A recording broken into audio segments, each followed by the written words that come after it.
No, it That wasn't. must have been something else for a lot of the people that were originally Certainly from was. Temiskaming. They must Certainly have was, taken yeah, some getting yeah. used to. I can imagine. And of course, they were outdoors people, eh? You know, it was often said that when the spring came, there was a naked Scandinavian behind every rock Are you serious? on the hillside.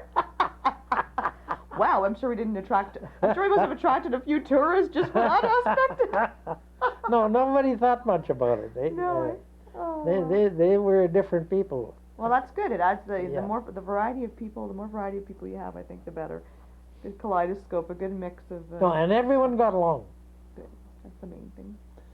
You know, there was no problems about the different ethnic groups that came there. A lot of Central Europeans. Eh? Hmm. French and English wasn't a big issue at all either. I think There's there was more nothing, English. I think no. there was more English than back then. We lived together in real harmony, and I was a grown man, eh?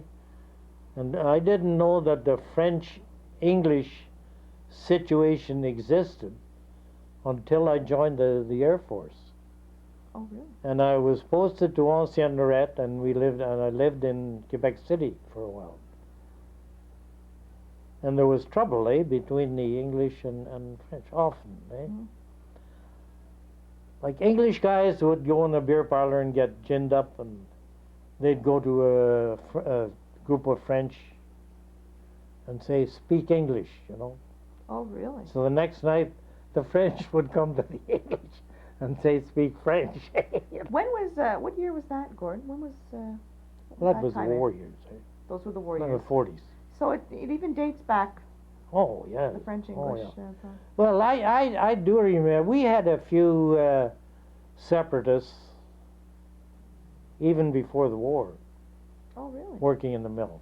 Hmm. Few individuals, eh, Mm-hmm. who felt they were, you know, they had had a bad time Mm-hmm. with the English. Maybe they did.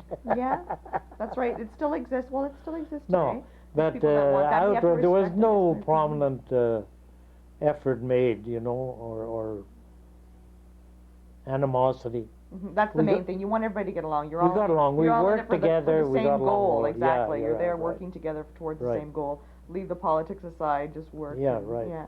I think more people should do that. Of these course, days. as far as I was concerned, like having been brought up on a lumber depot, you know, I was always accustomed to French people. There were French people around us all the time, even Mhm. from childhood. Mhm. You know, so they were a natural part That's right. of growing up. Mhm. Excellent. Well, is there anything else, Gord, before we wrap things up that you'd like to say, or you can think that sticks out in your mind about your years covering the Temiskaming area? Especially now with the 25th anniversary of Tembec. No, I think Tembec was the big that was the biggest change, Mhm. because the town, you know, for all practical purposes, was dying. And had Tembec not happened, it would have died. Oh, definitely. It would have been a ghost town. Yeah, right. Yeah. Right. It's almost scary to think what would have happened, but why think of what if, eh? Thank God Tembec came around. No, right. Right. So what do you say? Do you have any advice to give for people that are currently working at Tembec and the Temiskaming area that you can think of? No, I don't. Well, I doubt if anyone would take my. Oh, come on now.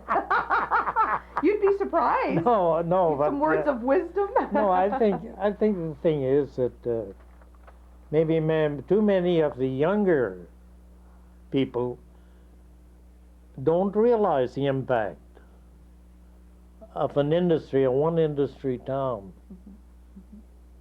And really going need to be flat. thankful. They Yeah. really need to be thankful for Yeah. what they've got and Yeah. just keep that in the corner Right. of your mind. Right. Yeah. I mean, Temiskaming today is a very affluent community, It sure is. and in '70 it wasn't. 72. Yeah, there's lessons to be learned. Yeah, right.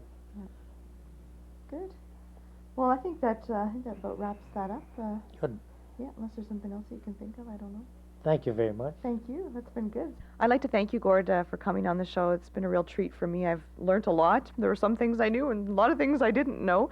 And I think the residents of Temiskaming are going to appreciate it as well. So thank you again for coming on. Well, thank you very much. It's a new role for me. That's right. You're on the other side. You're on the other side, the interviewee, not the interviewer. That's great. Well, listen, thank you for watching Slice of Home, everybody. I hope you enjoy this week's show, and I'm sure you're going to enjoy this week's show. It's I think it's going to give you an opportunity to relive some of the history of the Temiskaming area, and really, hopefully everybody will sit back and appreciate what we have in our town. So once again, for A Slice of Home, I'm Anne-Marie Desjardins. Thanks for watching.